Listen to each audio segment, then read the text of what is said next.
नमस्कार दोस्तों, विकसित दर्शन न्यूज में आप सभी लोगों का स्वागत है। इस वक्त की सबसे बड़ी ब्रेकिंग खबर में बात करने के लिए एक बार फिर से जुड़ चुके हैं और आपको बता दें कि ये ब्रेकिंग खबर आ रही है बिहार से। और बिहार में इस वक्त महाघमासान मचा हुआ है दोस्तों।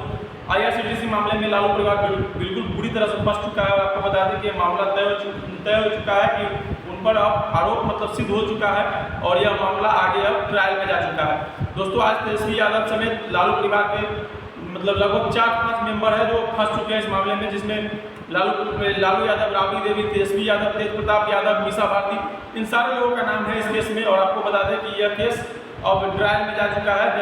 जैसा कि आप लोग जानते होंगे कि तेजस्वी यादव से और लालू परिवार से पूछा गया कि क्या आप इस मामले को आपके खिलाफ जो दायर हुआ है इस पर आप कुछ कहना चाहते हैं, तो उसमें उन्होंने कहा कि यह मामला गलत है और कहीं ना कहीं वो ट्रायल में इस केस में आगे जो प्रोसीड है वो करना चाहते हैं, केस को लड़ना चाहते हैं। तो दोस्तों अब यह मामला ट्रायल में जा चुका है और यहाँ पे दिल्ली की जो राय रेवेन्यू कोर्ट है वो इस मामले में आज आगे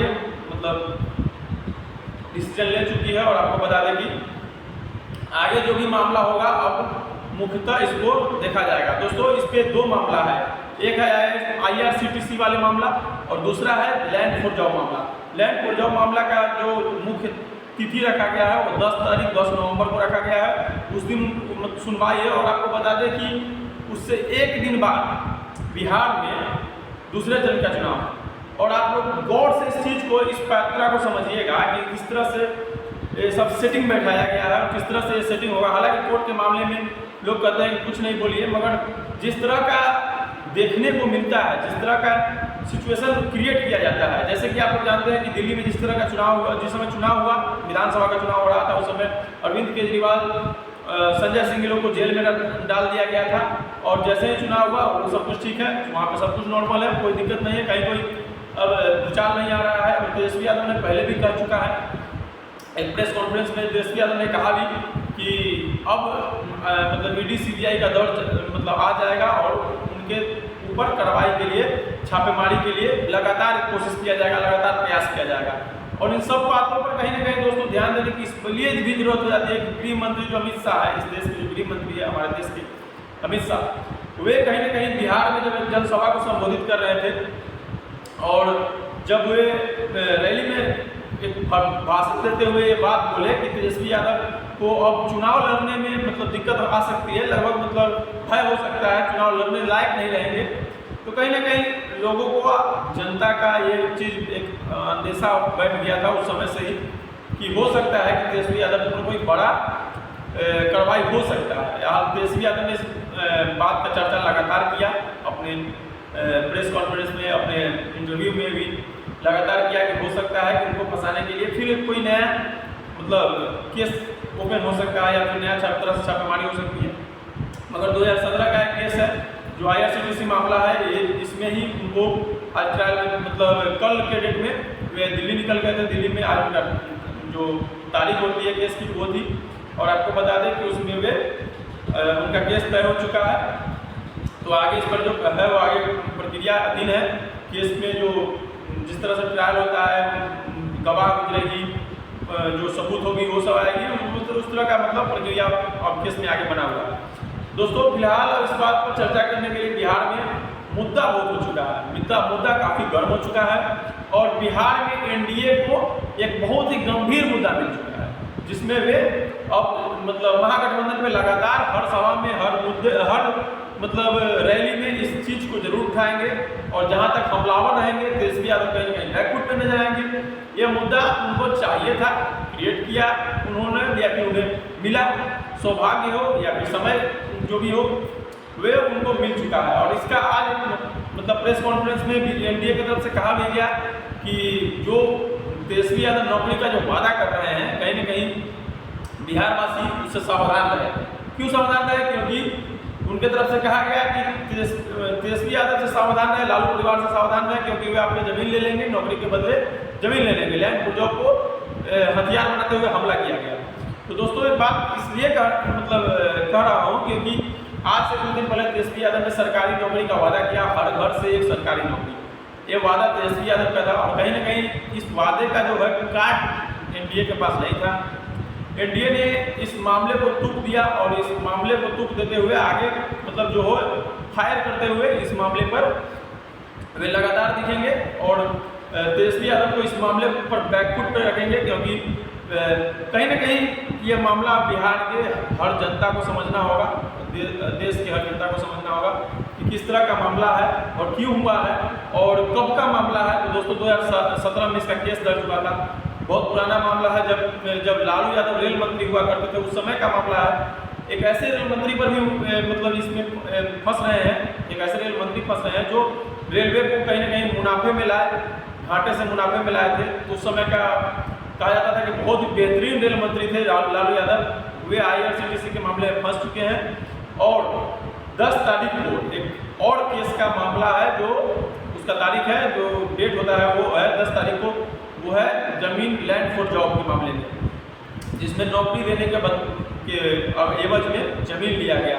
इस मामले का भी मुख्य तारीख 10 रखा गया है और आप सोच सकते हैं कि उसके अगले दिन आप लोगों के बिहार में दूसरे चरण का चुनाव है, तो इससे चुनाव पर क्या प्रभाव पड़ेगा। दोस्तों इन सब बातों को ध्यान में रखा जाए कि चुनाव पर क्या प्रभाव पड़ेगा, इससे महागठबंधन किस तरह से कमजोर बनेगी, किस तरह से कमजोर महागठबंधन को किया जाए, एक तरह का पूर्ण कोशिश किया जा रहा है। और कहा जाए तो हर घर से एक नौकरी का जो वादा था तेजस्वी यादव का, उसे कमजोर किया जा रहा है, क्योंकि एक बहुत ही बड़ा ऐतिहासिक कदम था। हम लोग पहले पिछले वीडियो में भी इस बात पर चर्चा कर चुके हैं। दोस्तों बड़ी खबर यह भी है कि आज के डेट में कि नीतीश कुमार नाराज दिख रहे थे, मगर इस बड़ी खबर को कहीं न कहीं दबा दिया गया। क्यों दबा दिया गया? क्योंकि बड़ा मामला जब होता है तो छोटे मामले दब जाते हैं, और छोटे मामले को दबने का मुख्य कारण है कि बड़ा मामला काफ़ी बड़ा था और बिहार के बहुत सारे लोगों को उम्मीद से जुड़ा हुआ था, बहुत लोगों के भविष्य से जुड़ा हुआ है। दोस्तों भविष्य इसलिए कह रहा हूँ क्योंकि अगर तेजस्वी यादव की सरकार बनती है तो बहुत सारे लोगों का भविष्य सुधरेगा।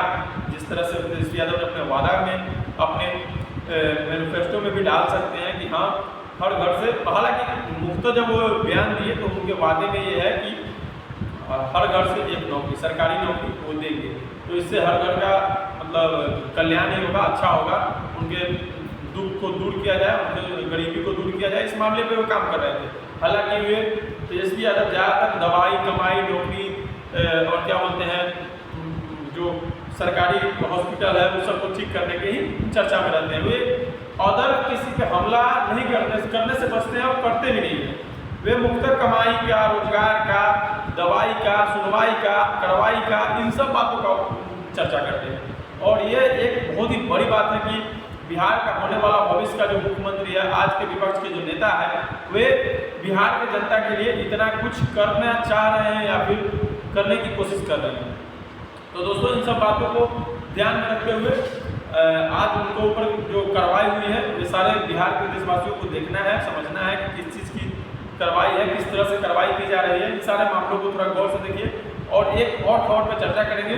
दोस्तों ये खबर है नीतीश कुमार की नाराजगी का, और पिछले वीडियो में हम लोग चर्चा, अगर आप लोगों ने देखा होगा तो चर्चा हमने किया था कि नीतीश कुमार को कहीं ना कहीं किनारे किया जा रहा है और किस तरह से उनको साइडलाइन किया जा रहा है, बड़े भाई की भूमिका से हटाया जा रहा है। और बिहार में 14 नवंबर के बाद कोई नया मुख्यमंत्री हो सकता है अगर एनडीए की सरकार बनती है तो।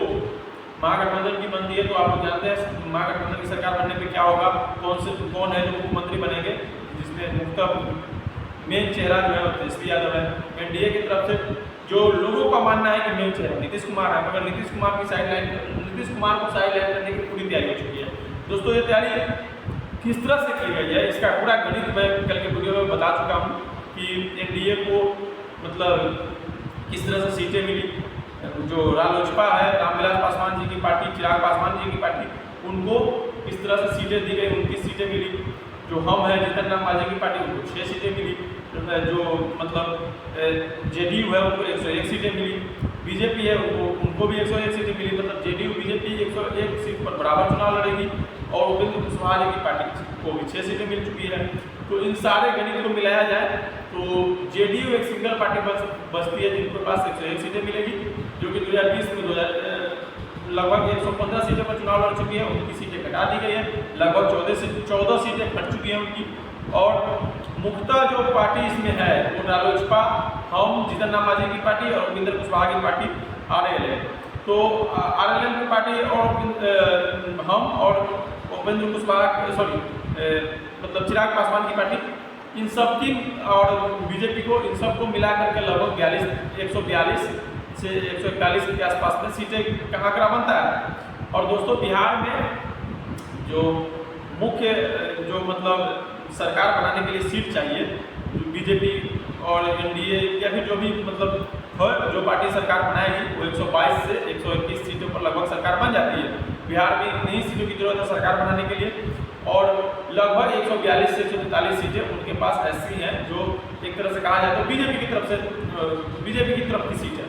और कुछ सीट अगर घटती भी है तो आप लोग जानते हैं कि चुनाव में कुछ भी पॉसिबल नहीं है, पैसा पावर सब कुछ लग जाता है, पैसे के बदौलत विधायक खरीदे जाते हैं, लूट होती है, बहुत कुछ होती है जो जिनसे सरकार बनाने में काफ़ी अहम भूमिका निभाती है, जो देखने की योग्य होगी। अब बिहार की जनता किसे चाहते हैं, बिहार की जनता किसे मुख्यमंत्री बनाते हैं और किस पार्टी को अपना बहुमत देते हैं, इन सारी चीज़ों को देखने वाली बात है।